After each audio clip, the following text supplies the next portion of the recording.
Welcome to Kenton's videos. Enjoy the video. You start by making sure firmware and the Beats app are current. This avoids hidden bugs.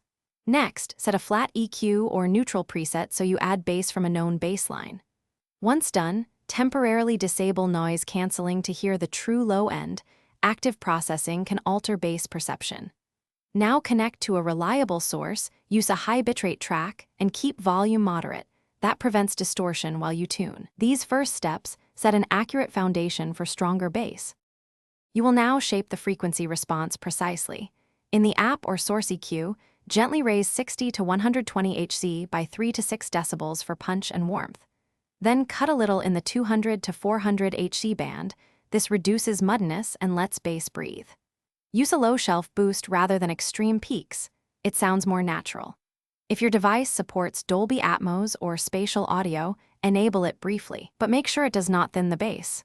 Adjust, listen, repeat. Finish by auditioning several bass-heavy tracks and assign sweep from 40 to 120 Hz so you can identify resonances. Make small tweaks and listen. You should also check physical fit. Rotate the ear cups and ensure a good seal, since leaks kill bass. Once satisfied, save your EQ preset. If low end is inconsistent, restart the headphones, repair the connection, and only then perform a factory reset if problems persist. These steps fix most software or pairing-related bass issues. Thanks for watching. Consider subscribing if we helped you.